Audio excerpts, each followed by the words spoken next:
Hello, hello, hello. This is the sweet tooth coming to talk to you from your mouth. No, just kidding. It's Nikki and Amy. Welcome to the IBS Freedom Podcast.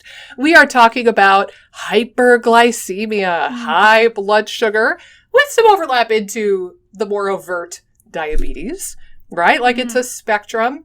The worst of the worst is diabetes and like poorly managed diabetes. And then there's the shades of gray underneath diabetes, of like high blood sugar and insulin resistance and just some more mild metabolic dysfunction. But we're going to talk about all of that, the whole spectrum today, and more importantly, how it relates to your gut. So, Amy, you want to start us off, as I usually kind of kick it off to you, put you right on the spot to do so? Yeah, I think that, I have some personal history with hyperglycemia. I'm sure we might have talked about this a little bit. Have we? I feel like in some capacity, but go ahead, refresh us, okay, because there might be people listening who have never listened to our podcast before. Right. So in which case, welcome. But yeah, tell us your kind of experience with hyperglycemia. Yeah, so this was probably about 5 or 6 years ago. Peak gut issues. Peak gut issues. And had wild blood sugar swings. Getting into the 300s. Oh. Yeah. Whoa. So I knew I was having reactions post meals because I was having insane fatigue, needing to kind of lay down. I bet. Post meals. And again, I think the really extreme stuff was short-lived, but when I had the high blood sugar, I went to my doctor and he's like, okay, this might be type 1 diabetes. He was more convinced that, or at least wanted to really rule out and was considering seriously that I had type 1 diabetes because I had such wild hyperglycemia. Yeah. It turns out I didn't.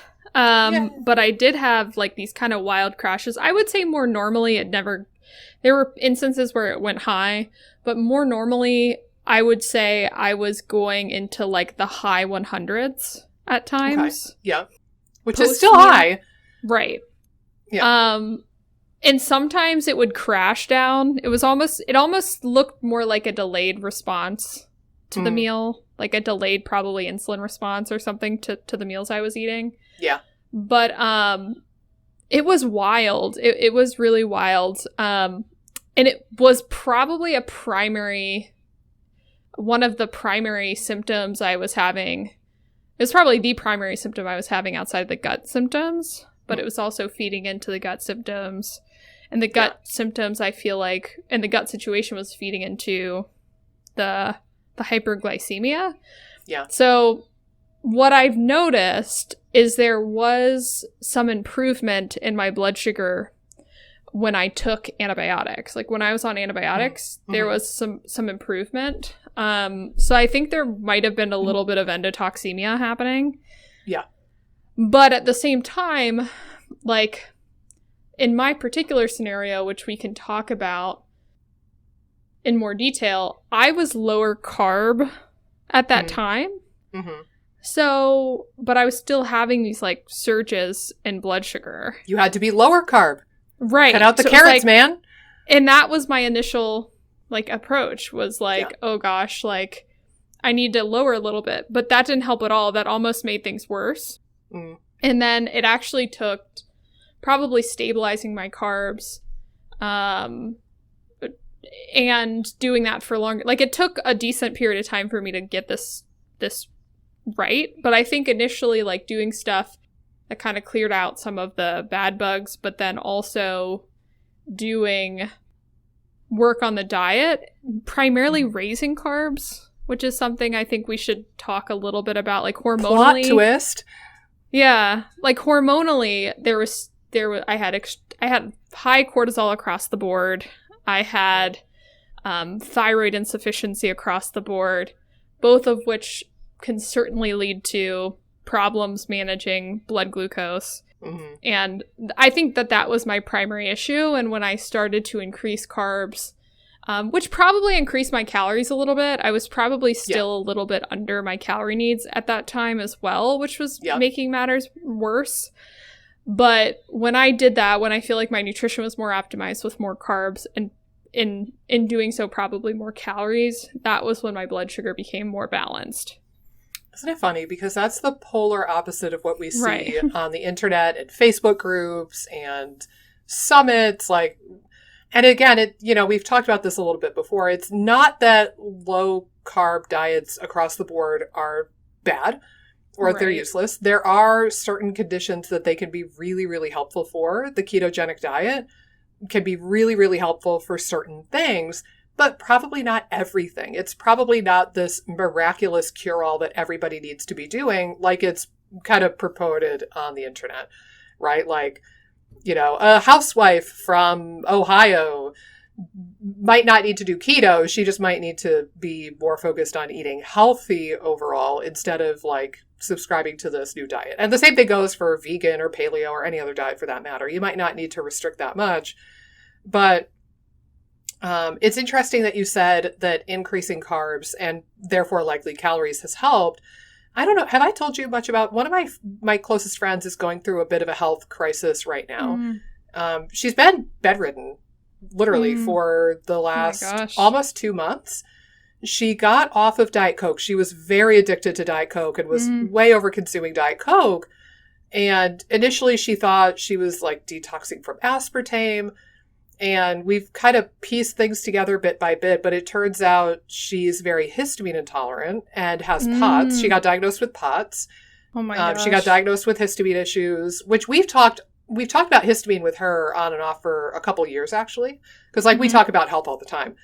And so we knew she had at least a little bit of underlying histamine issue, but then this POTS stuff kind of came out of the blue more so when she gave up the Diet Coke, and she's been detoxing from that. But she was noticing she was getting really bad anxiety and full-blown panic attacks. And panic attacks so bad that she was going to the ER multiple times. And of course, the ER, they were so helpful at the ER. Right. Telling her things like, I shit you not, telling her things like, honey, why are you letting your brain do this to you? Oh, God. God. Yeah. But what we found, I had her get a continuous glucose monitor, a CGM. Turns out it's related to her blood sugar. And it's not even like the high point or the low point that she gets to, but it seems like it's the speed at which her blood sugar drops. So like she'll get up to a fairly normal level after she eats, and then it'll sink like a rock, and that's when she starts getting the panic attacks. But for her, she noticed, and this is a woman, she's done keto in various forms on and off for years. And she's I've kind of talked her through that a little bit as her friend on and off. But for her, she actually noticed that her blood sugar was more stable and she did not get those drastic swings and those drastic plummets when she started eating more complex carbs. So she started eating like a bit of brown rice or some sweet potatoes or even some white potatoes or a little bit more fruit.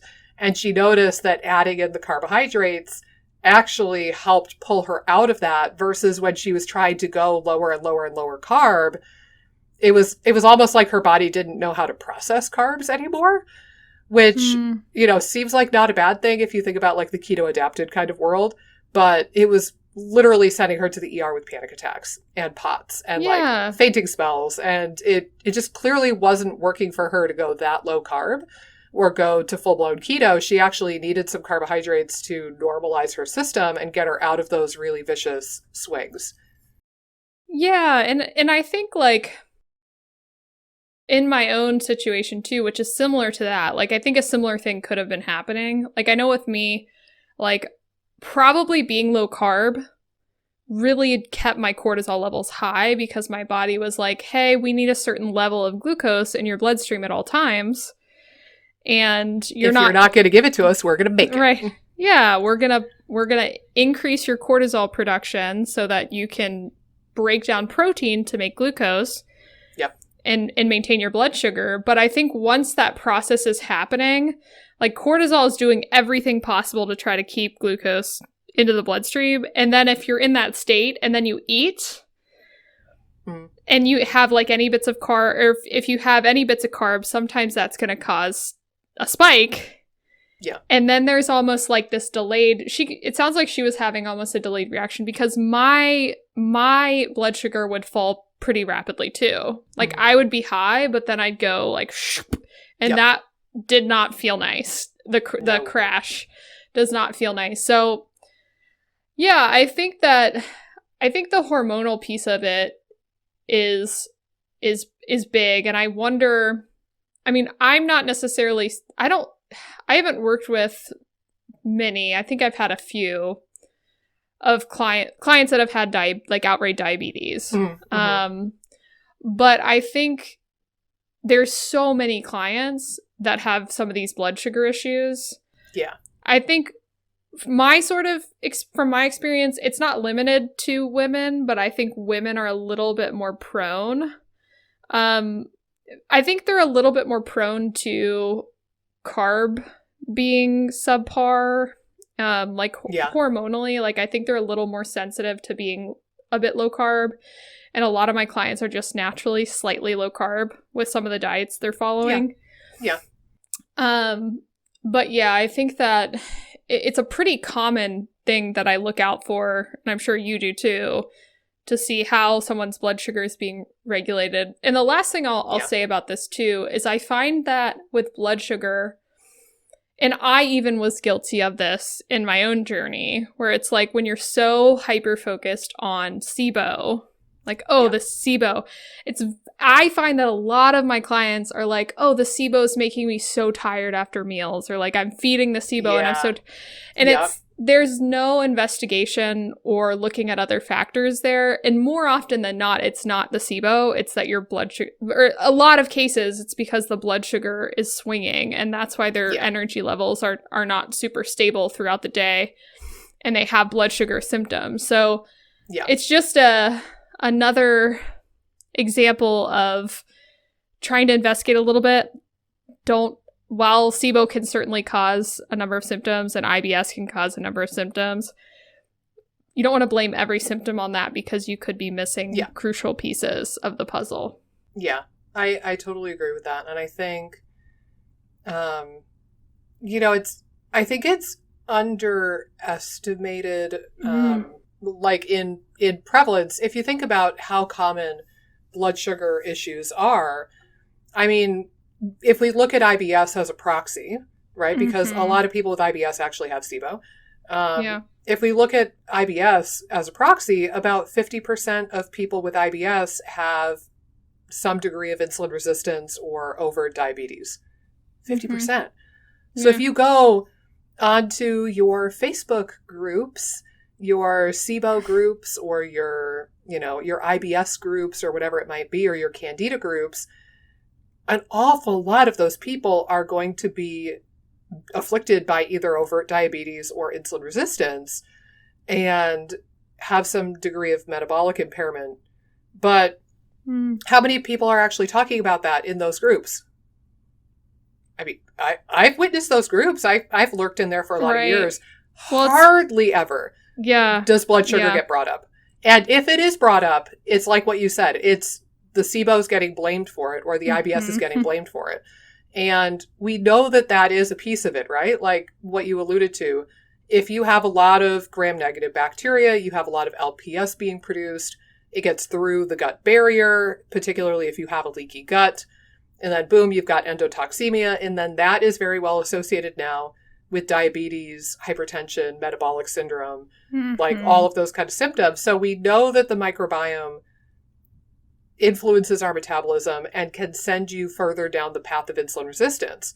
Right. But it's not, the opposite is true too. If your blood sugar management is crap, your poor gut is going to be on the roller coaster that you're on, and the roller coaster sucks across the board for both of you and your gut. Right. So, sometimes you need to work on both simultaneously. Right. And I think you're dead on. There's no new, I feel like with a lot of things in the SIBO space, unfortunately, there's not tons of nuance. But I think with the blood sugar situation, there tends to be so much focus on, the SIBO and how that drives blood sugar, but very, very, very little focus on what you can do either dietarily or lifestyle wise to help. That would just be good for in general for blood sugar stability. And I think that culturally too, just a lot of my clients are sort of maybe losing weight. Not all of them. Some of them have some weight gain too, but a lot of them are under eating. And so their blood sugar situation is more complicated because of this side that you're not talking about, or that we're talking about now, where the things you're doing could really be influencing blood sugar and making the situation so much worse. And it really takes an analyzing, different factors that are involved in blood sugar so that you can get those back into balance. And, and I think with women, like I was saying before, I think it's a little bit worse in terms of like not getting enough calories. Like I think that that's more common among women. Yeah. I feel like it's just because culturally there's like women are eating cute salads. We all want to lose 10 pounds. Yeah, or we're eating cute salads and we're eating cute smoothies. And it's like, these are things that aren't necessarily like the most calorie dense. Yeah. And it's just our culture in general is diet centric, but I think for women take that on more than men do. Stereotypically, I mean, not everyone, but no, I think oftentimes that is the case. And I think that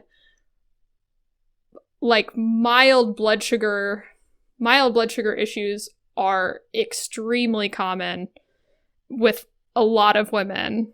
Some people might have a little bit more intense symptoms, but like I think across the board, a lot of people struggle with this stuff. Yeah. And some basic changes can make a really big impact. Like when I work with clients that are having blood sugar swings, like sometimes just the simplest things can make such a big impact in like energy levels, in their just cognitive function. Like some of the systemic type symptoms can get a lot better when your blood sugar is balanced, and then that in turn helps the gut, which we haven't really talked about how necessarily hyperglycemia affects the gut yet. Well, and that's maybe a good segue. Yeah. I'm gonna lower myself. I got cocky and decided I wanted to stand this podcast episode, and then I thought, I didn't even notice. Well, meanwhile, I sound like I'm hacking up a hairball. Sorry, guys. I'll try to mute my camera or my mic for a second. Oh, you're okay. Good God. I've joked for a while. I think I'm on the histamine spectrum somewhere. Mm-hmm. And I recently started playing with a new supplement, and I think it might have just made me a little bit more phlegmy than my normal. So sorry, I'll try to mute my mic when I can. But I'm not sure how well that'll work as I hack up a hairball, but I'm reasonably sure I don't have the Rona. So that's good. Good for that. Yeah, all you can hope for. You'll keep us posted. Yeah, we're sure. But yeah, I think that's a good segue into, let's talk about some of the ways that high blood sugar will affect the gut. First and foremost, I'll kind of point out to take like the very broad eagle eye overview to begin with, and then we can narrow it down. No tissue in your body works optimally when you have hyperglycemia. That's just, I remember still, I always talk about Karazian because I took his classes predominantly early on in my training. Right. And I remember, to his credit, one of the things he always drilled into our skulls, every single seminar, no matter what the topic, was you have to evaluate for anemia and you have to evaluate for blood glucose, because if you're not getting fuel and you're not getting oxygen to the tissues, no matter what tissue you're talking about, they will not work. I don't care if you're talking about the ovaries, the skin, the inside of your nose, your left big toe, it does not matter. No tissue in your body is going to work without oxygen and fuel. And I give him a lot of credit for that, because that was a really good reminder to have constantly throughout my functional medicine training. But, if you think about it from that perspective of no tissue in your body works correctly when you're inflamed or when you have inadequate oxygen delivery or inadequate glucose delivery, then that can kind of frame how big of a deal this is. But then if you want to really, really hone in on one part of the body in particular that hates weird blood sugar stuff, it's your nervous system. Right. The hell with the gut, honest to God. The hell with the gut, in a way. It's your nervous system. That's why we're now saying that Alzheimer's, they're calling type 3 diabetes. Yeah. We're seeing that your elevation in A1C is directly correlated with the incidence of Alzheimer's later on in life, and I believe Parkinson's as well. If you have been a type 2 diabetic who has been so poorly controlled that you need to take insulin, the dose and the number of years that you take insulin, that is directly correlated with the likelihood of being diagnosed with Alzheimer's later in life. Wow. Just really wild stuff. But hold on, I'm sorry. Good Lord, sorry. We want to hear the throat clear. Oh my gosh, I just sound so cute right now. Yeah. But, if you think about the gut-brain axis and, I don't know, your vagus nerve, this is a huge deal for everything that we're talking about with IBS. Because remember, the vagus nerve and your gut-brain axis ultimately control your secretions, your HCl, your enzyme, your bile output, your motility, peristalsis. It influences the behavior of the immune system local in the gut. It influences the liver, the spleen. Right. All of your innards are directly controlled by the gut-brain connection of the vagus nerve. And your nervous system is going to be royally PO'd if it does not have adequate, consistent blood sugar supply and fuel supply. And I know there's people in the background saying, but the nervous system loves ketones. Just be keto adapted. Sure. But not everybody wants to be keto adapted. I'm sorry.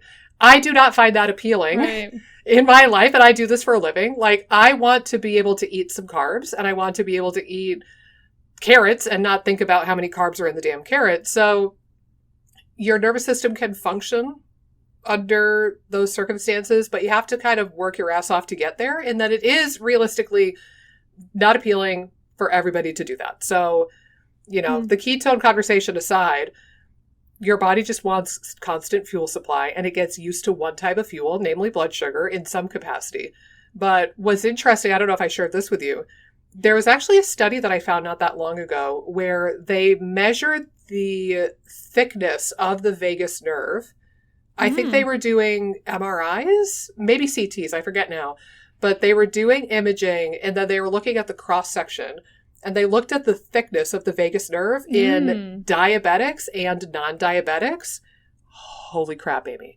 It was so huge. The thickness of the vagus nerve, the girth of the vagus nerve was about 50% smaller in people who had diabetes compared to quote-unquote healthy normals. Oh my gosh. That should be where we had the podcast. Nothing else matters. Right. Holy crap, that's huge. The vagus nerve goes out the window. There goes your gut function totally out the window. No matter what the hyperglycemia does to the gut lining, the microbiome, and all the other crap in your gut itself, if the vagus nerve is toast, you're toast. So we've got to get on top of the blood sugar thing. Yeah, and I think if I remember right, and you could tell me if I'm on the right track, that with the nervous system, they don't require nervous system cells, neurons and things like that. If I remember right from school, that they don't require insulin for glucose uptake. I think you're correct. Yeah, so that's where the problem comes in, or that's how I've always understood it too, where when you have high blood sugar, and then the nervous system cells can be a little bit more flooded with glucose without regulation. Yeah, it causes a lot of problems. There's less regulation, and that's probably designed that way because the nervous system needs glucose. So, there's kind of having easier access to blood sugar probably has some evolutionary benefits. But I'm kind of picturing, if you're on the brink of death, right? If your blood sugar is getting close to zero and you're on the brink of death, and then somebody in a movie, the heroic moment, wait, here's a Pringle or whatever it is, and they run and they save the main character and they put the Pringle in your mouth and it dissolves. you want there to be as few barriers to getting the neurons the nourishment they need. So like in a pinch, you don't necessarily want to wait for like the pancreas to do its job and I'd watch wait that for the movie, hormonal honestly. control. Right? Like we should direct movies and write movies. Honestly, I feel like we have so many good ideas that we could just make into like a very weird series of short films. Yes, this will be our next career. Once we cure the world of IBS, this will be our next career. Yeah. Well, and I think with the blood sugar too, I mean, the most obvious example, I mean, you said diabetes with the vagus nerve, which adds like some amazing evidence of how it affects the nervous system. Mm-hmm. And I think that there's been a long-standing acknowledgement that diabetes affects motility, with gastroparesis being a very common symptom with people that have diabetes. But I think that hasn't really been, like, outside of diabetes, that hasn't been something that I hear being talked about often. But it is something that's been a really well-recognized symptom of diabetes is gastroparesis. A lot of diabetes need prokinetics and motility agents to keep their gut moving efficiently because of some of the nerve damage that has happened because of the high glucose levels. Yeah.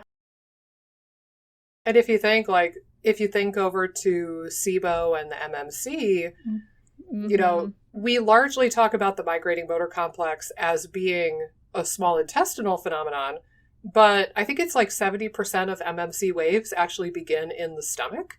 Right. And roughly about 70% of MMC activity is controlled by the vagus nerve.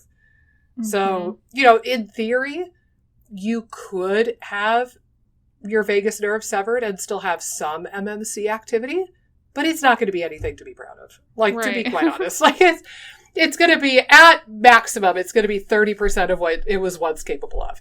So you'd better hope that your other mechanisms are really, really good and not at all compromised if you don't have a vagus nerve. So I would just rather not risk it, and I would rather take care of my vagus nerve and try to promote MMC activity through that route, since that's the vast majority of it. But if you think to gastroparesis, a motility disorder of the stomach, well, okay, 70% of MMC waves start in the stomach. So if you have overt stomach dysmotility, there's a very high likelihood that you will have MMC dysfunction and therefore SIBO as well. Right. And I wonder too, like while we're on the topic of diabetes broadly, how many people with diabetes have SIBO? Like, because there's so many people that I mean, diabetes is growing here, unfortunately. It'd be interesting to see like what the SIBO rates were. I don't remember if there's been studies recently. I dove into anything specific. I forget. I did a video on hyperglycemia and SIBO not all that long ago on my YouTube channel, and I feel like I might have had some data in that video, but I don't remember off the top of my head now. I would wager quite a few people with diabetes have SIBO. I'm kind of compelled by the number 50%, but I could be getting that confused with the diabetes IBS numbers that I'm familiar with. But they're very well associated. It's just a matter of how prevalent it is. Right. And again, if nothing else, the vagus nerve could be one of the links. But what about some other ways that hyperglycemia might impair the gut, maybe directly at the tissue level? I know that's also associated. High cortisol and hyperglycemia are both associated with leaky gut as well. So there goes more of an issue with your metabolic endotoxemia absorbing all the LPS through your leaky gut kind of an issue too. Right. Kind of the whole immune activation, leaky gut, inflammation picture that is going to be a runaway train. And I think, again, like, you know, the nervous system's controlling digestive capacity too. So there's going to be motility loss. There's going to be digestive capacity loss too.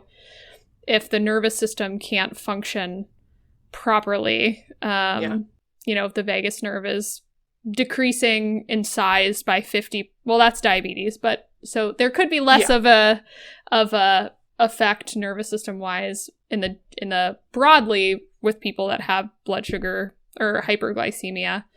But you'd have to think that there's some nervous system dysfunction going on with that. And whenever you have nervous system dysfunction, I think, again, it's like pretty much most things that are supposed to work in the gut go awry if the nervous system is being burdened by inflammation.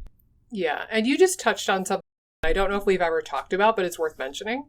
Sometimes with research, research is going to be most compelling and most interesting and therefore get the most funding if it's a really stark contrast or a really like overt thing. So you're going to see a lot more research on the overt disease diabetes than you ever will the topic of like mild insulin resistance, right? Right. And like it's understandable because you can get a really stark contrast with the data between diabetes and the quote unquote healthy normal versus somebody who has very mild insulin resistance versus a healthy normal. But you could usually take that information and to some degree you could extrapolate and use that in the less severe case. So like if there's that degree of vagus nerve impairment to the point where the thickness of the nerve is decreased by about 50% in diabetics, you could be damn sure it's doing something not nice to your vagus nerve if you have insulin resistance, even if you don't yet have diabetes. So it's like you can kind of take that information and then you can make it more relevant for your life. I just saw something on Instagram today, actually, when I was posting my reel, and the guy was saying, he was quoting a newish study out of Stanford, which I had glanced at. But apparently in that study, they had shown that fermented foods increase microbiome diversity. I don't know if you saw that or if I mentioned that to you before.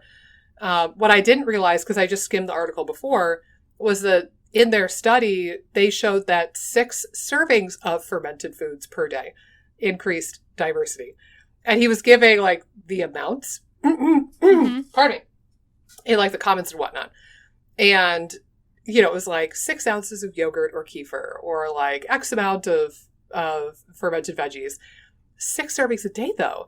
Like, holy I cow, can't. yeah. I love yogurt. Don't get me wrong. Like, I was fueled by Greek yogurt for so many years of my life. And even I'm like, whoa, that's a lot. Like, I don't know if I can comprehend having that much fermented 36 ounces of yogurt, that'd be a lot. I mean, theoretically, you could have like 2 servings of yogurt for breakfast and then have like a big old plate of like kimchi at lunch and then have a big old plate of pickled beets or whatever at dinner. But like, that's not something that normal people are going to do. Even for people who like fermented food like me, it's not going to happen. But it's like, okay, well, they had to do the research that way so that they could get that stark contrast and they could prove the point. So now you can extrapolate down and you can say, okay, if 6 servings a day clearly made that much of an impact, then I'm probably getting a less profound but still positive impact if I have like 1 fermented thing per day. Right. So it's like, it's not going to be as sexy. It's not going to be as profound, but you can kind of like make use of the data that way. So just keep your wits about you. Well, sometimes. And to go off that as well, I think that, with people that have labs drawn, and like rarely am I seeing people that get labs drawn and they have like a high fasting blood sugar level. And I'm like, did your doctor talk to you about like your blood glucose level? Or maybe it's borderline. Like rarely have they been talked to about, this blood glucose is a little bit high, like on the higher end. Like we might want to see what your blood sugar is doing. Why in a fasted state is it this level?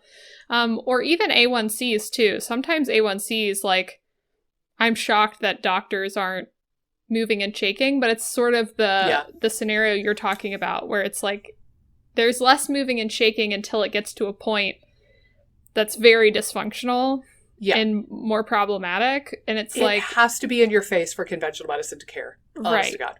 Right. And that's just the world they're in.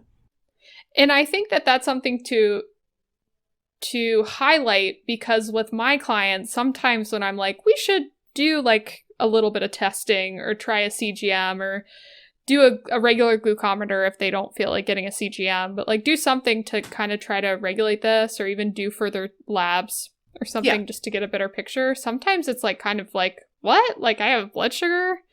Like it's just, I don't think it's top of mind. But, you know, I found it to be really valuable to get kind of a deeper understanding of what's going on. But I do think it's a neglected area when you can start to see changes happening. People aren't moving and shaking until it gets to a point that can be labeled something. And that's happening with other conditions, but I'll just point it out too, like the absurdity, where literally, I guarantee you, if you had blood drawn with your primary care or OBGYN or whoever, if you had your blood drawn and your fasting glucose was 99, they would not talk to you about it at all. Right. They'd be like, yep, you're totally normal and healthy. Good for you. Fasting glucose of 101, they're maybe going to be having a conversation with you like, oh, this is bad. Right. And it's so ludicrous to think that they're not at least mentioning it. Like, it doesn't even take that much effort. That's the thing that kills me. Is like, hey, your labs came back. Your glucose is 99. That's the high end of normal. ... Maybe, make a point to get some exercise and not overindulge in sugar. Right. And that's all a lot of people need. Right. When, not the people listening to our podcast, probably, to be quite honest, but like, for a lot of people, that's all they kind of need, is they need somebody to point out, hey, this is like kind of dysfunctional, but not a disease yet. You have a chance to do something about it. Just like, don't eat all the Skittles. I don't know. But we're not having those conversations. And the same thing happens with other stuff. Like, you'll have somebody who has a TSH of 4.49, and the doctor's like, nope, your thyroid is good. It's great. It's normal. And then when TSH is like 4.51, they're like, oh, you're hypothyroid. Maybe you need a medication. And it's just absurd.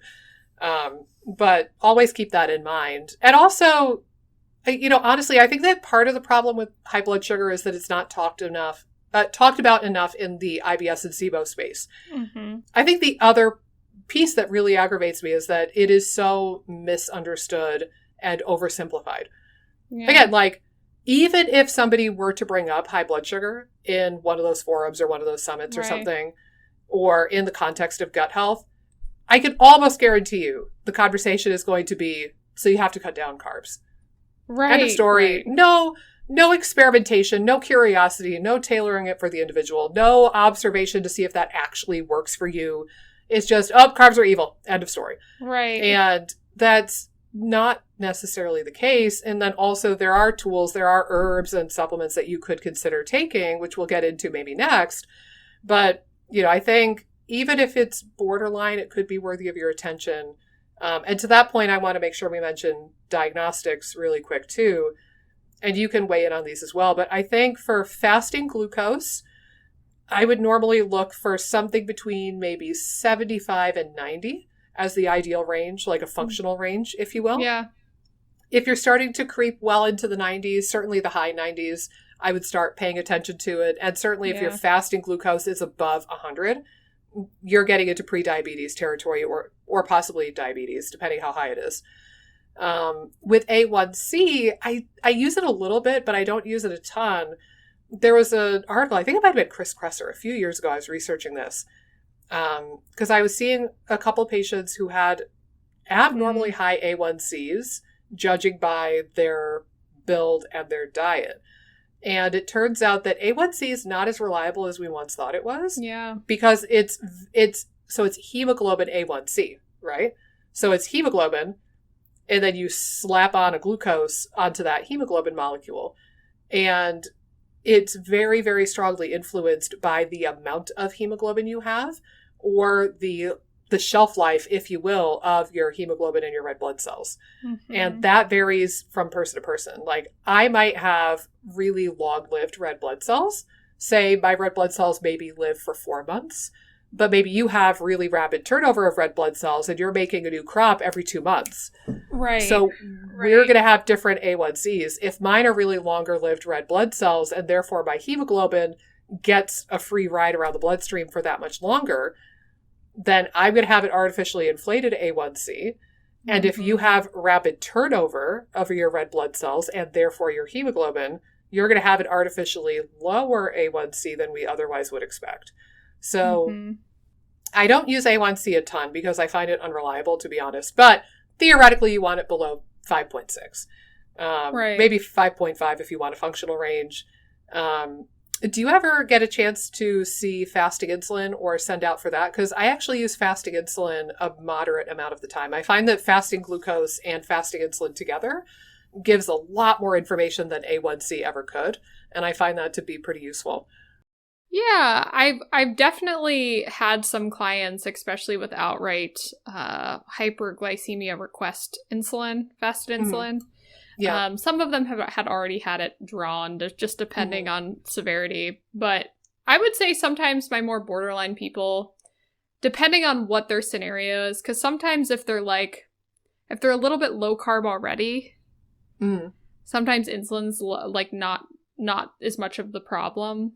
But if they're eating like carbs and things like that, and they haven't necessarily done all these manipulations, I think it can be a valuable marker for sure. Yeah, and I think that's actually a worthy point. I think for somebody who's already doing lower carb, I don't know how much I would track fasting insulin, to be honest, because then it can kind of become obsessive and neurotic, and it can be used as an excuse why you need to go lower carb, and you need to cut out the carrots because carrots have carbs or whatever it might be. So I think it could possibly feed into some disordered eating patterns in certain people. But for like the average kind of Joe, it could be useful. And actually, I'll kind of reveal this. So one of my family members has a strong family history. It's on Mike's side of family. Strong family history of type 2 diabetes. And it's so cute. Sometimes when I go visit family, like they'll ask me to look at blood work and stuff. Yeah. And I'm like, okay, sure. Yeah. And like, we'll talk about supplements. Like my father-in-law was telling me that he started taking a cinnamon supplement for his blood sugar, and it's helped lower his A1C. And it's I love it. It's precious. But so one of my family members, I drew some blood on him, and fasting glucose, fine. I mean, it's like 92, like really not anything to shake a stick at. A1C is flawless. Fasting insulin elevated, however. And LabCorp's range is like, I forget what it is, but huge. It's like 2 to 20 or something. It's like 2 to 25 or maybe 24. Gosh. It's huge. Yeah. From a functional perspective, fasting insulin should probably be between 5 and 10 in an ideal world. And this particular family member, his was basically 24, 25, somewhere in that range. LabCorp even flagged it as high. And it was funny because he was like, oh, but my general practitioner told me I don't have prediabetes. I don't have an issue. And it's like, this person is sitting in front of you. Strong family history, overweight, high fasting insulin. But because glucose and A1C are completely normal, this practitioner was like, no, you're good. Right. Eat all the Pringles. I mean, they didn't say that, but it's like, no. And I think when there's that compelling evidence, like family history and like being overweight or knowing that you have that kind of tendency, I think it's worthy of investigating. So like for him, I was really glad that I was glad that I was in charge of ordering the blood work and not his chucklehead PCP. But, it's like we were able to confirm, no, this really is a thing you need to be mindful of. Like this, you are insulin resistant. And, for whatever reason, maybe your red blood cell turnover is so fast that your A1C looks stellar for that reason. Right.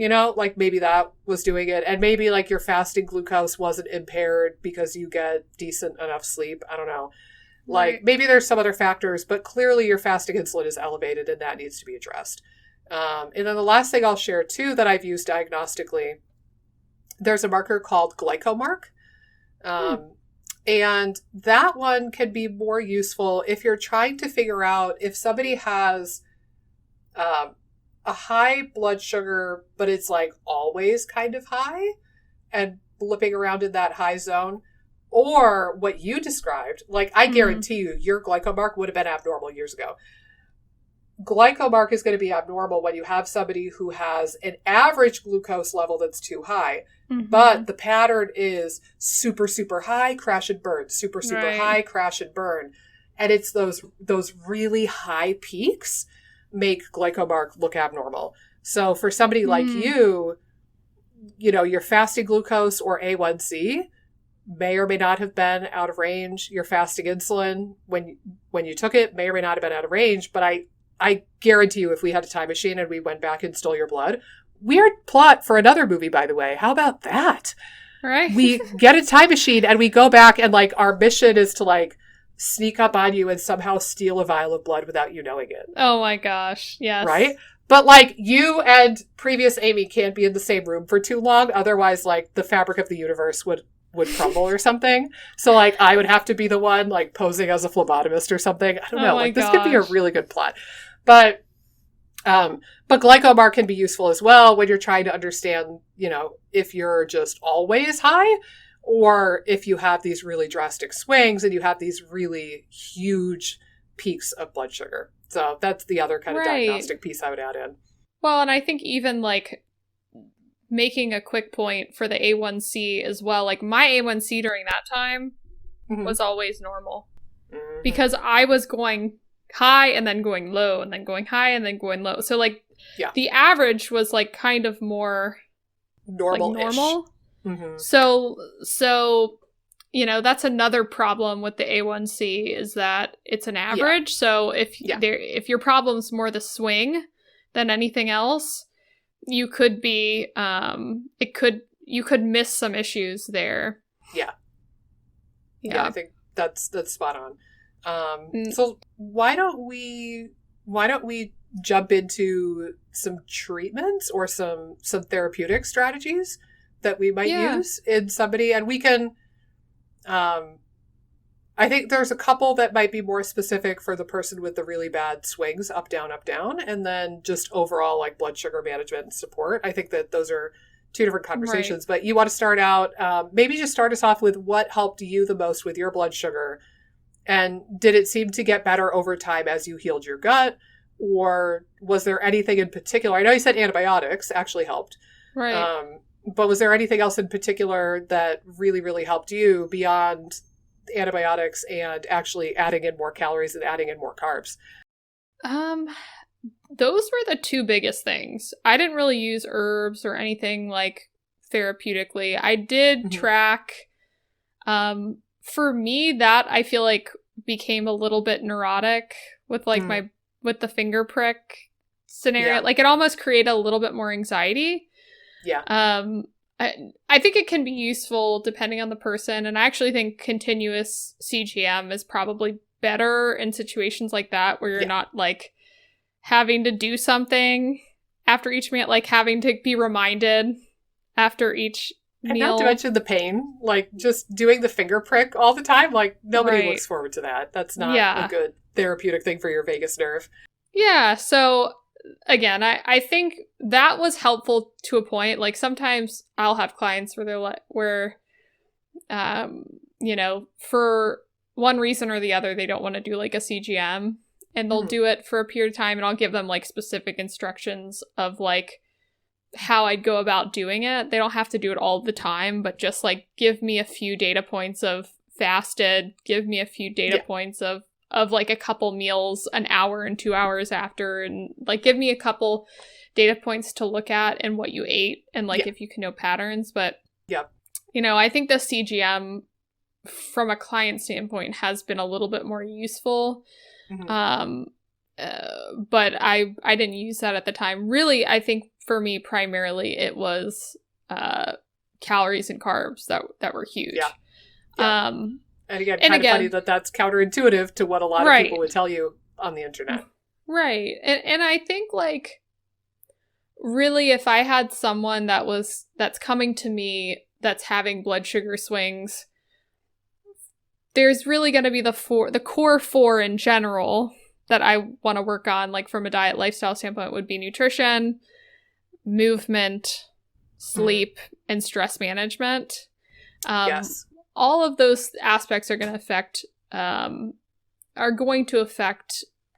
you're managing your blood sugar. Absolutely. I think that like diet wise,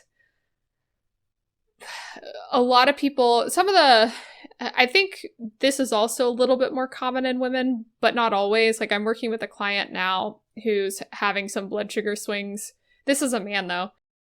So he's a little bit, I feel like, different in this regard, where, you know, his breakfast is pretty much all carbs.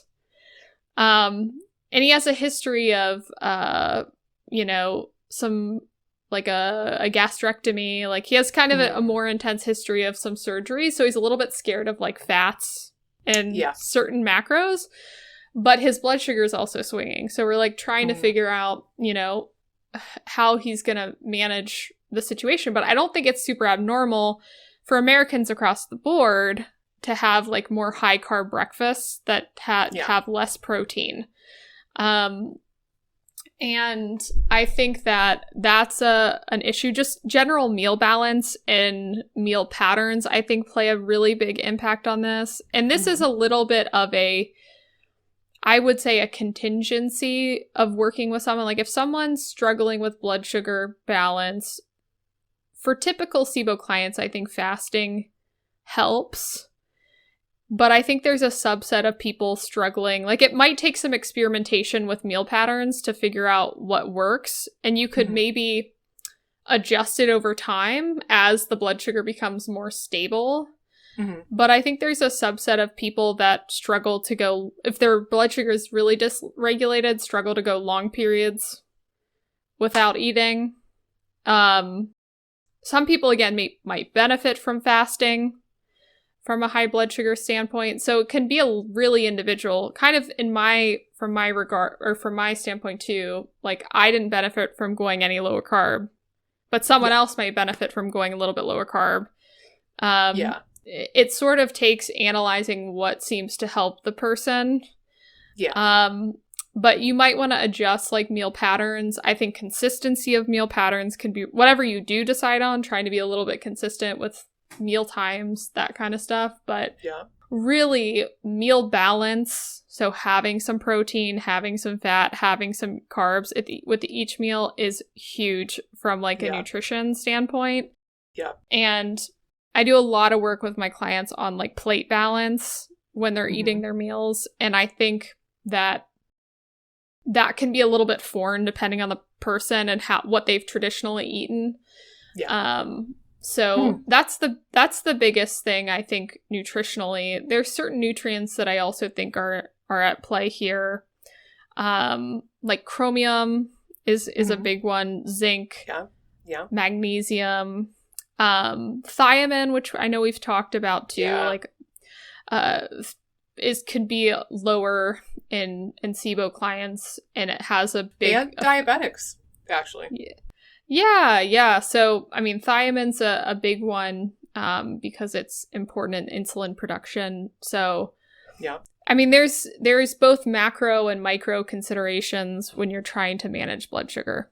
I'll throw out one more too. It's not going to be across the board, but if somebody is diabetic and they're on metformin, I would be very, very interested to know about B12 because metformin is known to deplete vitamin B12 and your nervous system kind of needs that to function. So maybe if you are not on metformin, it might not be as big of a concern, but if you are diabetic and you're on metformin, I would damn sure be monitoring your vitamin B12 or just taking one for the heck of it, just to make sure that you have enough.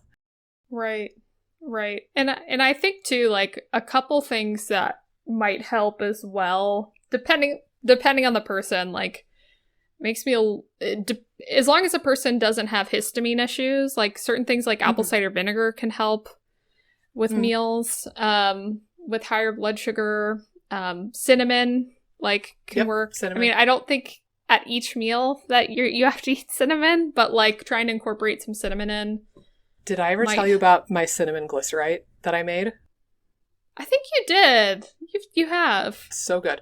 Okay, so a glycerite, for those of you who don't know, is just, it's an herbal extraction method where instead of soaking the herbs in water to make a tea, or instead of soaking the herbs in alcohol to make a tincture, or grinding them up into powder and putting them in capsules, in this case, the herbs are soaked in glycerin and a little bit of water, and that extracts out the medicinal compounds. So not all herbs you could do this with because their constituents are not soluble in the glycerin. Right.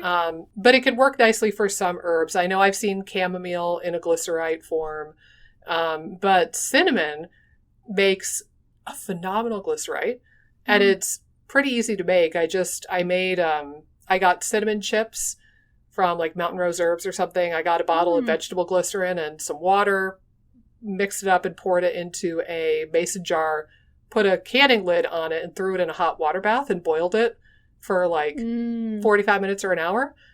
It is like Big Red chewing gum, but in liquid form. Yeah. It's so good. I use it predominantly when I'm doing my fasting because the glycerin can kind of stabilize my blood sugar just a little bit if I'm getting a bit hypoglycemic, which, side note, we're going to talk about in the next episode. That's something I have way more experience with personally. It was hypoglycemia. So it's kind of good. It's kind of perfect, actually. We really bring such balance to the IBS Freedom podcast. I don't have any personal experience with high blood sugar, but you do.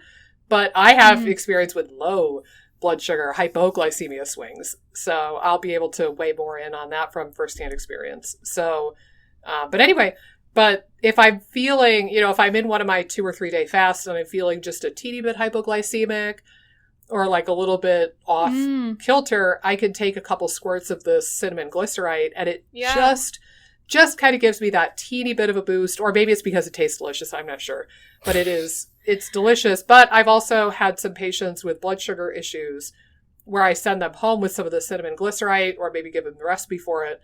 Right. And it can be helpful for high blood sugar as well. That's what it's more known for, actually. Yeah. I just think the glycerite form is a nice delivery method.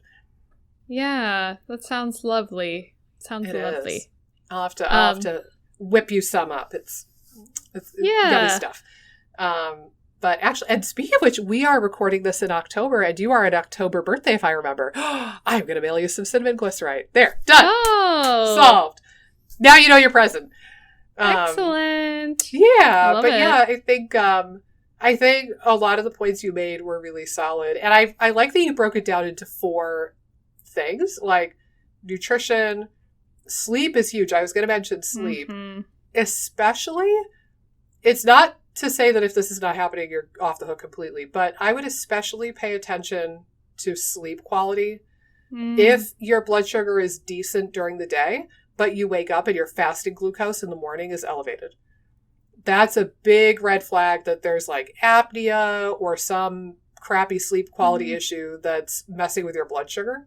And you could probably just work on the sleep rather than the blood sugar and have great effect on that.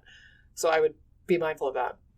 Yeah, and this might be something we talk a little bit about more so in the hypoglycemia scenario, but then it can lead, I think, to a little bit of an overcompensation into the high fasted blood sugar is, at night you're not eating food, so your body has to rely on glycogen stores. Yep. And so I see a lot of clients who might be under eating in total or under eating carbs, and they don't have the resources to maintain blood sugar through the night. And then it's like cortisol is flooding in, and that leads to like the blood sugar increasing. And sometimes you can see that showing up as higher fasted blood sugar in the morning. Yeah. And I think that honestly, a lot of times when I see sleep issues like that, like someone's waking up a lot at night, I'm almost always like, once we get nutrition optimized, I want to see what happens to your sleep quality. It might not solve everything. There's other things that could be happening in sleep, and maybe we try some other strategies too. But a lot of blood sugar swinging type situations can get better that are happening through the night can get better once nutrition's optimized during the day. And you can almost imagine, like, one kind of way to think of it is on some level, your body just probably is collecting data points and historical data every day. And it's kind of not to take the majesty out of the human experience at all, but you can almost imagine your body like a computer or a robot in a way of like, you get one data point, 2, 3, 4, 5, 6, and it's collecting those throughout your entire lifetime. And that it's trying to base future activity and the algorithm on predicting the future. Well, if you look, in theory, if you have good balance of your plate, like you were saying, good balance of macros, and your nutrition is optimized, and you're eating at regular times every day, and you're not skipping meals and yanking your body all over the place nutritionally, it should look like a sine wave that just repeats, right? Over and over again. You eat, then fasted, eat, fasted, eat, fasted, eat, fasted. And it should be that you're getting roughly similar peaks and valleys throughout that sine wave. And it should look like this repeating sine wave. No matter how far out you zoom or zoom in, it should look somewhat similar. But if it's all over the place, like what you were describing, like 300, then 66, then 220, then 92, then you skip a meal because you think I need to do intermittent fasting for my blood sugar. That's another thing that's popular and not a bad thing. I love fasting, but it's not the be all end all. Like, you're skipping meals, you're eating at weird times of day, you're not getting all your macros, you're tanking your adrenals, you're doing all these things. Well, now what should be a very nice, rhythmical, predictable sine wave graph that has years and years and years of historical data that looks mighty similar. Now you have at least the tail end of this chart that's looking all squirrely, and your body doesn't know what the hell it's doing, and it's trying to anticipate future needs based off of this bullshit material you're giving it. So it's like, you have to kind of cut your body some slack and realize that your body's going to have a hard time anticipating your glucose needs throughout the night and into the next morning if you have been on a blood sugar roller coaster ride the previous day or the previous week. So I think that's actually a good point too. Yeah, and I even remember when I was going through my blood sugar struggles that I would actually wake up and couldn't fall asleep unless I ate something. There were situations like that where it'd be 1, 2 a.m., 3 a.m., and like, unless I ate something, there was no way I was going to fall back to sleep. Yeah. Which, again, is not, I think, an optimal scenario, but like that went away when blood sugar stabilized. Well, it was kind of, your body was pulling a bitch please. Yeah, right. Like, bitch please. Going to sleep if you don't give me some sugar. Give me some Cheerios, and then we'll talk about the sleep thing you want so badly. Right. Not a moment before. Oh my God. Yeah, but it was wild. And I think that, like, the movement piece is so interesting here, too, because movement's so great at helping with insulin sensitivity. And just adding some walking in around meal times, I think, can be really helpful if you have blood sugar swings. Even, like, 10 or 15 minutes post-meal can be enough to kind of stabilize blood sugar. That kind of stuff can be helpful too, I think, for people that are struggling with blood sugar. Yeah, I think it's funny because my bachelor's is in exercise science, and I still remember that was one of the big takeaways from like our exercise physiology coursework was that when you exercise, no matter what type, it could be just walking, it could be gardening, it could be cardio, weight training, higher intensity interval stuff. The kind of basics of all exercise is that you're going to be promoting better blood flow and building more capillaries, especially with cardio. You're going to be promoting good mitochondria function and therefore lowering inflammation. And you're going to have better energy kind of delivery and utilization because you have more mitochondria, again, primarily with cardio. You're building bigger, stronger muscles, primarily with weight training. And they have an increased metabolic need. So then they're going to be sucking up some of your glucose and some of your fuel because they just need more food if they're bigger. But also it it promotes the sensitivity of receptors, especially insulin receptors. Right. So you want to talk about insulin resistance being, a person with insulin resistance has plenty of sugar and plenty of insulin to match that sugar. The problem is the insulin and the sugar get to the cells, and it's like the receptor is like, nope, pass, Right. pass, we're good. Move on to the next one. And that happens with every cell of your body. So the glucose and the insulin just kind of float around in your body like, crap, where do we go? I don't know. Where do you want to go? And it's an inefficiency. So if we can get the signaling to improve at the cellular level, at the receptor level, by encouraging those receptors to be more sensitive to insulin, then that can be really corrective for the issue too. And I want to reiterate something I've mentioned before is just pick exercise that you enjoy. Right. Like I for a long time, I convinced myself, I'm not an exerciser. And I don't like exercise. It's like, no, the problem was I was doing exercises that I didn't really like and I wasn't that interested in. So I would, I joined a gym and then I would go for a week or two and then get bored. Right. Or I joined Orange Theory thinking, oh, I'm going to love Orange Theory. They even have rowing machines. And after a couple sessions, I was like, no. I've been trying to do all these things. And then I realized, honestly, I want to do something at home. I don't want to go anywhere. And I just want to do something fun like the Fitness Marshal, or maybe do some weight stuff in my own living room without anybody else bugging me. And I just want to crank up music. I just want to play BTS on repeat and just not even think about it. That's my current, at least. Right. Again, musical tastes for both of us are very eclectic, but that's my go-to for the last while has been just BTS. But it's and now with the pandemic situation, I don't want to go to a gym and wear a mask. Right. And I'm not going to go to a gym without a mask. That's for sure. Yeah. I wouldn't want people huffing and puffing on a treadmill and breathing at me 2 treadmills away from me if they don't have a mask. But I also don't want to wear a mask at the gym, so I'm just not going to go. But find something I like. Yeah. Well, and I think that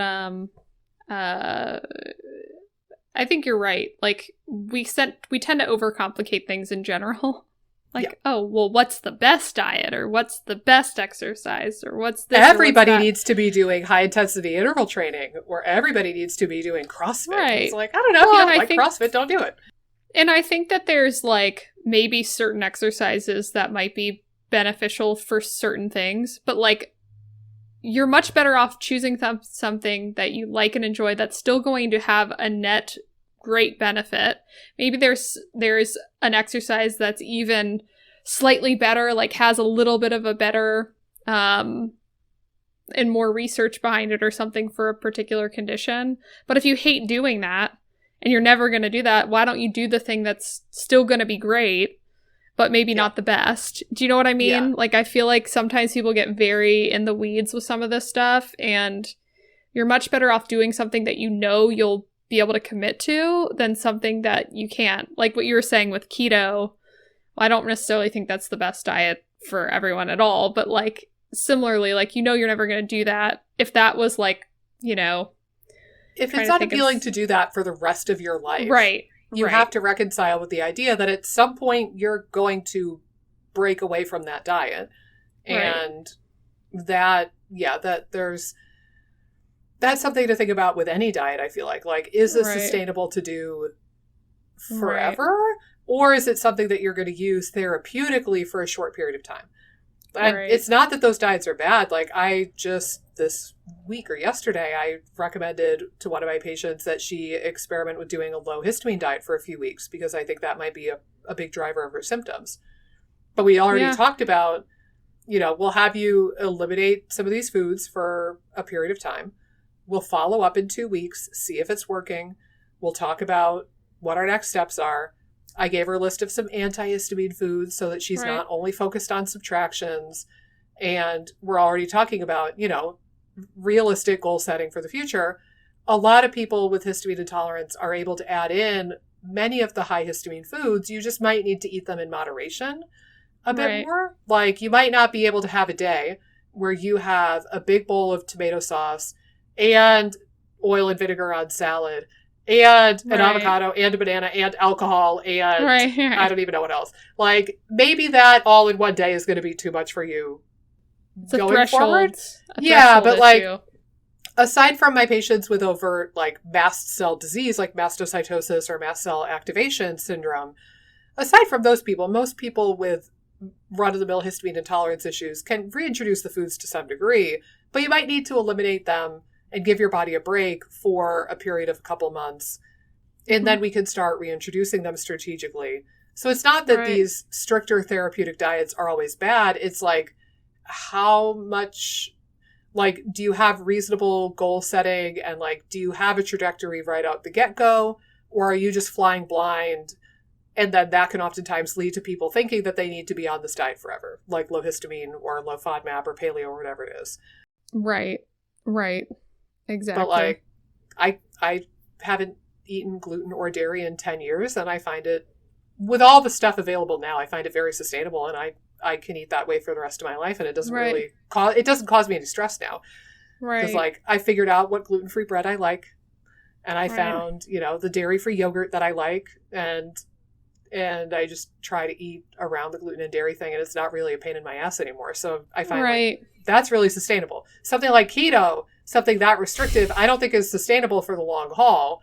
Right. So you could use it therapeutically for a short period of time, but for most people, it's not super enticing to think about being on a diet that restrictive for a long period of time. That's all. Agreed. But okay, well, let's touch briefly on supplements and herbs that could be helpful for blood sugar too, because that's something. Yeah. Can I add one more thing before we get into that? No. Yes, you can. The only thing I was going to add is the stress management side of things. Like, if cortisol swinging all over the place, you're probably going to have some blood sugar swing. Mm-hmm. So, like, if you're just stressed to the max, working on the stress side of things is going to be really beneficial to your blood sugar. Yes. So I just wanted to add that very briefly. No, that very worthy of acknowledgement there. And to your point, like, we've talked a bit about cortisol on and off throughout the show. Like, cortisol is literally pulling glycogen out of your liver and making glucose all night for you and stabilizing your blood sugar. And it is the so-called stress hormone. And it's going to be elevated or dysregulated, or the receptors for cortisol are going to be dysregulated when you're under chronic stress. So a root cause for a lot of dysfunction with IBS, SIBO, high blood sugar can actually be stress. So, things like meditation and therapy and exercise, because exercise can help with stress reduction. Like, that can be really helpful. And Lord knows there's a lot of herbs that can help with the stress response, like the adaptogens and the neurobiones, and things like chamomile can be a nice twofer. If you know that you're hella stressed and you also know you have IBS, maybe chamomile tea is a nice way to go, because it'll help with the stress response and the gut symptoms. Yeah. A little double whammy. I like the little double whammies when we can get them in. Little double whammies, Speaking of which, and that's another angle to segue into the herbs and supplements, that is oftentimes why I find the use for things like berberine or black seed oil. I oftentimes, when I can, I'm not choosing antimicrobials purely for the sake of killing what I'm trying to kill. Oftentimes, I'm trying to look for an antimicrobial that has some beneficial overlap with some other thing about that person. So, like, if you have SIBO and we're trying to treat dysbiosis or SIBO, well, we might want to do berberine in particular if you have insulin resistance or diabetes or prediabetes, because it does have a glucose normalizing effect. It has an anti-diabetic effect.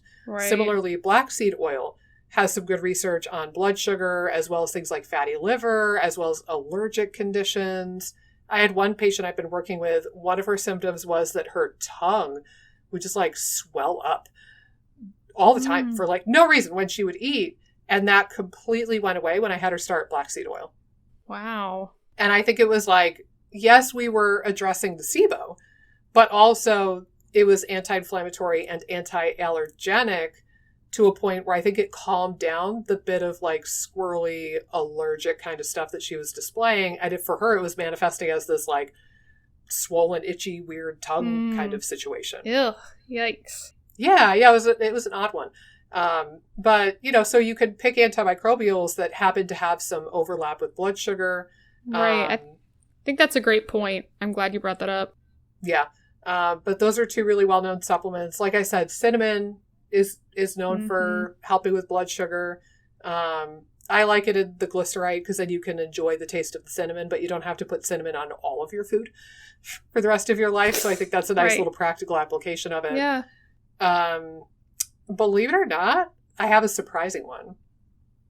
Okay. Reishi mushroom. Believe it or not, can help with hyperglycemia. And I've seen in some situations it can be wicked helpful. Like, I can't even describe it to you. I had this one woman, she got a CGM, and we were working together, and her blood sugar was just always in the 200 or 300s. Always. Like, she didn't even have low points. And when we got her started on the reishi, we just had her get like the capsules of reishi mushroom.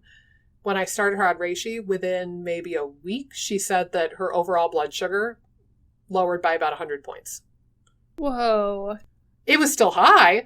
She went from being in like the 200 or 300s to the 100 or 200s. So it was still high, but it really helped a lot. I don't remember the exact mechanism off the top of my head. I think it has something to do with the receptor signaling and making that more efficient. But it really helped. And I've had a couple other cases where reishi really, really helped. Cool. In cases with high blood sugar. So that's another consideration as well that I like, that I think is not talked about a lot. And that reishi also is beneficial for the immune system. It can be beneficial for things like autoimmunity. It's good for the nervous system.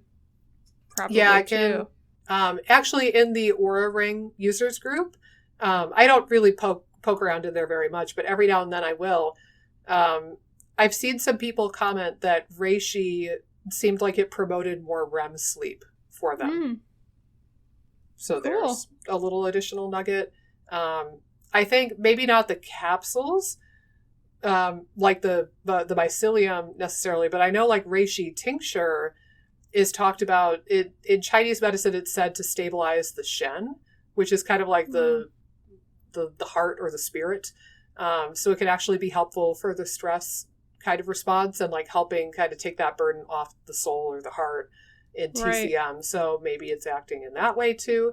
But I tend to think of it more as like immune modulating and blood sugar and good for the nervous system, which you mentioned, and possibly good for sleep. Yeah. Yeah. Cool. That's awesome. Yeah. And I have one more that I'll throw out too. Remember what you were talking about, like the delayed response issue that you were describing? So that is a thing. There's something called the first phase insulin response. And you can have a delay or an inefficiency with that first phase insulin response. So taking things or doing things that promote GLP-1 activity can be helpful for that. So things like quercetin can be useful for that. And I have seen quercetin lower blood sugar before. And it's a nice additional like little antihistamine bend to it. So that's kind of nice. It also seems to have a microbiome modulating effect. Like it seems like it lowers proteobacteria, and it seems like it might have a nutritive effect for, I think, Akkermansia, if I remember correctly. So that's a nice added bonus for quercetin. But there's this whole kind of world of like the first phase insulin response that we'll probably get into more in the next episode. But trying to promote GLP-1 activity and trying to promote that first phase insulin secretion can actually be really helpful. And quercetin is one of the things that can do that. Yeah, cool. I love that. Yeah, so for what it's worth. Yeah.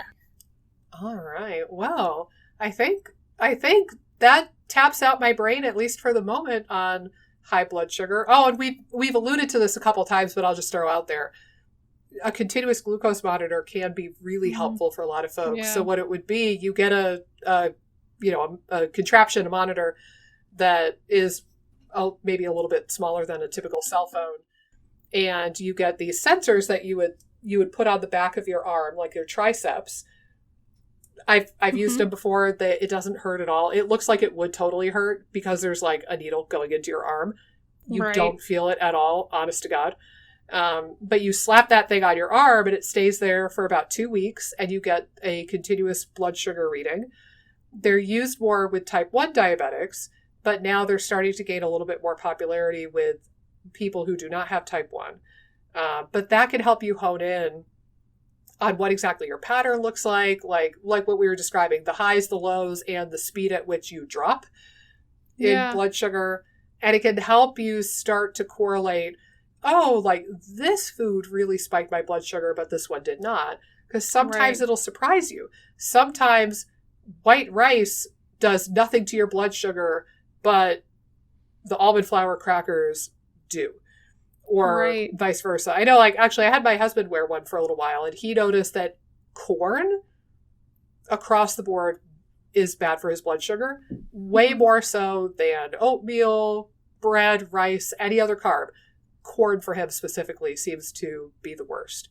Oh my gosh. Yeah. He's had to give up his addiction of corn tortilla chips and like corn tacos and such. So we're trying to be more mindful of that. But you might be surprised to find that certain foods with the same amount of carbs trigger a blood sugar response and others do not. Did I ever tell you, my uncle is a type 2 diabetic, and he's actually observed, I forget which one's which, but one type of apple, I think like green apples spike his blood sugar really badly, but red apples do not. Or vice versa. I forget which one's which, but I think it was green spikes and red does not. So, like, even stuff like that that's weird and bizarre that you would never predict. You can kind of figure that out if you have a couple weeks worth of data. But these CGMs are not expensive now. Like, I got one, and I asked my primary care provider, I said, hey, I have a strong family history of type 1 diabetes, which is the honest to God truth. And I've had hypoglycemia issues, which we'll get into next time. So I want to have that ability to monitor for a little while. And she was all too happy to write the prescription for me. And I did not bill it through my insurance. I got it completely out of pocket. I think the receiver unit was $85. And I think I got 2 of the Whoozy Jigs that go on your arm for like $65. So it really wasn't too bad. I think I used a good RX coupon. But it's really not a bad price. In the US, you need a prescription. If you're in Europe, you can get the same one, the Freestyle Libre, you can get over the counter actually in a lot of countries. But, here in America, we can't have nice things. So I kept, for a while, I was calling the company and I was harassing them every like 6 months, and I would ask them, hey, is the over-the-counter direct-to-consumer one available yet? Is it available yet? Is it available yet? And I think eventually I just gave up because I was like, no, the FDA is never going to approve this for over-the-counter use because it would be too easy for people to manage their health. And and then it would cut into drug companies' pocketbooks if we couldn't sell everybody Metformin every other day. So no, I gave up. I got pessimistic and I decided that no, it's never going to be approved. I'm just going to stop calling them. But the one that I like that's available here in the States for a prescription is called the Freestyle Libre. So you can look into it. It's very economical for what you get, and it can really be incredibly useful information. Yeah, I think that's such a great. I like Freestyle Libre too, and there is a direct-to-consumer one that I think's like newer, the January AI app. I had a client that used that one. I believe they give you 2 like sensors for $300. So it's maybe a little bit more expensive. Gotcha. But they have like an app. I think they're kind of developing it over time. Like they're getting feedback for on the app situation because it's newer. Gotcha. Like I don't know if it's the pilot, like a pilot program with it or what, but I know a client that did that and liked it. I was kind of in the app. I had her send me her login and I was seeing her data and fooling around with the app, and it looked pretty interesting. But I think the CGM stuff too can really help you hone in on not only like specific foods, but how to combine things. Like sometimes there's foods that it's like, well, if I have them by themselves, like this is clearly going to bother me. But if I have it in the context of a meal, it doesn't. So like even subtle stuff like that, I think can be really interesting when you do CGM. Yeah, absolutely. And it can be useful for the hypoglycemic crowd as well, which we'll get into next time. But yeah, I think it's wonderful that we have this tool. You have to, bat your eyelashes and say pretty please to your doctor. But I think it's cheap enough, especially if you tell them, because I told my provider, I said, I know I don't have any of the diagnostic codes that would merit this prescription, right? Like, I'm not overweight, I'm not diabetic, I'm not pre-diabetic, I don't have metabolic syndrome, I don't have any of that stuff. But I want you to write the prescription and I'll just pay for it out of pocket. Like, if you say that to them and they no longer have to worry about insurance coverage, that's actually a weird hang up I've noticed more than once. I've noticed a doctor, or I've heard stories from patients that their doctor was not willing to run a test or order something because they thought the insurance would not cover it. Specifically, that was their excuse. So I find that sometimes if you just want something and you're willing to do what it takes or pay out of pocket for it, tell your provider that and say, look, I'm not even going to bill it through insurance. I'll just pay for it out of pocket. And then that kind of takes away that barrier for them where they're like, oh, okay. Because I think maybe on some level they dread getting a nasty phone call or a 1-star Google review because, they ordered homocysteine and it wasn't covered by insurance and you were charged $400 for your blood work or whatever. So you could just tell them, no, I'll pay out of pocket. I won't be angry to a promise. And then that kind of smooths over the ruffled feathers. Right.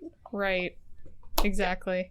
So worth looking into. Oh, and I'll mention one more thing at the tail end of this podcast. There is an Akkermansia probiotic now. Pendulum. It is being sold as a blood sugar stabilizing probiotic. It's Akkermansia, some Clostridium species, and maybe a little bit of something else I forget now. But it's the first Akkermansia probiotic on the market, and they're starting to put out ads and pick up some steam. It's really expensive. It's like $150 a month, US dollars. So it's very expensive for a probiotic, but it's very novel. And that might also be something that you pursue.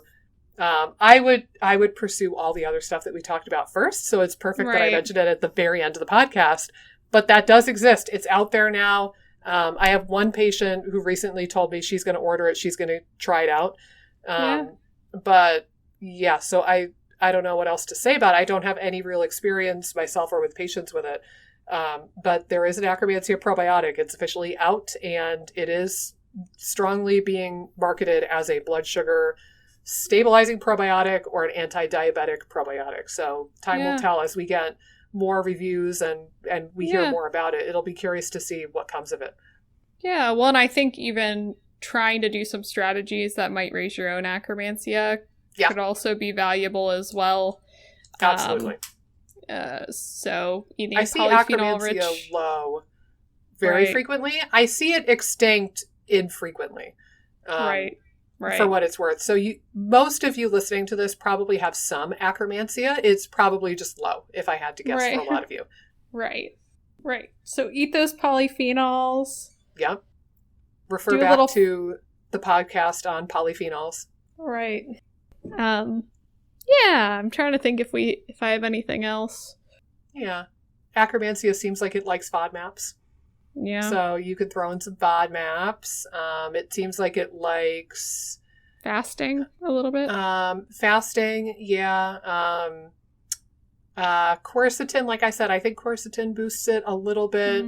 Oddly enough, did you know metformin boosts Akkermansia? Whoa. I know. So they're starting to think maybe that's part of how metformin works. Whoa. After all, I know. But virtually every other medication lowers it. So don't get too excited. Metformin is the only one. And I wouldn't recommend starting on metformin purely to raise Akkermansia. I think that you have other ways to do that, namely FODMAPs and polyphenols. Right. But yeah, I thought that was really interesting when I came across that in particular. Yeah, for sure. Yep. All right. Well, I think that's a wrap.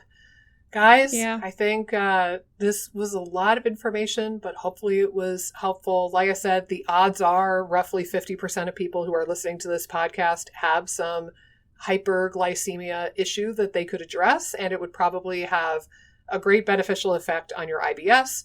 But also just keep in mind, going back to if in theory the thickness of your vagus nerve has become thin or compromised, it's going to take time.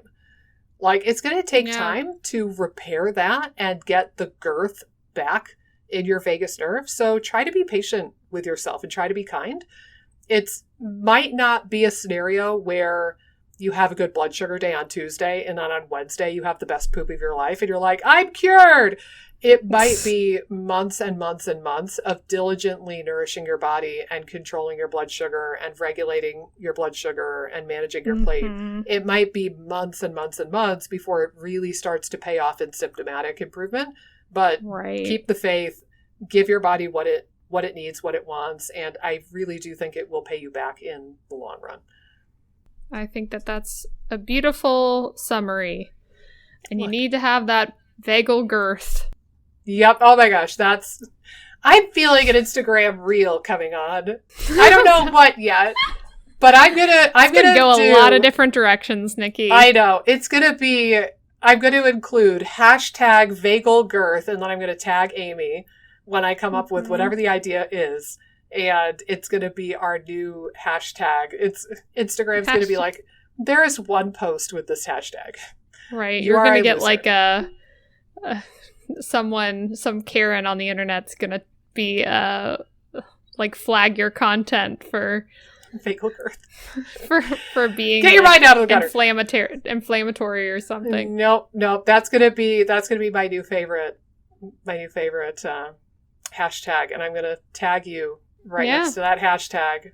So we'll see. I have to get the creative juices and think of a reel for that, but you can keep your eyes peeled on @TriangleGuts on Instagram, because that's where it will live whenever I come up with the idea for this one.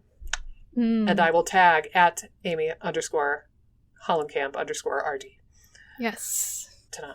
All right, look, and a little plug for our Instagrams. Look at that. Yes. Pretty smooth. All right, my friend. Well, I think that is it for blood sugar. Guys, until next time, take care. And like I said, in the next episode, we will be talking about hypoglycemia, low blood sugar, which is something that I could speak to quite a bit more. So I'll tell you about my experience with that and how it's affecting your gut in the next episode. Take care.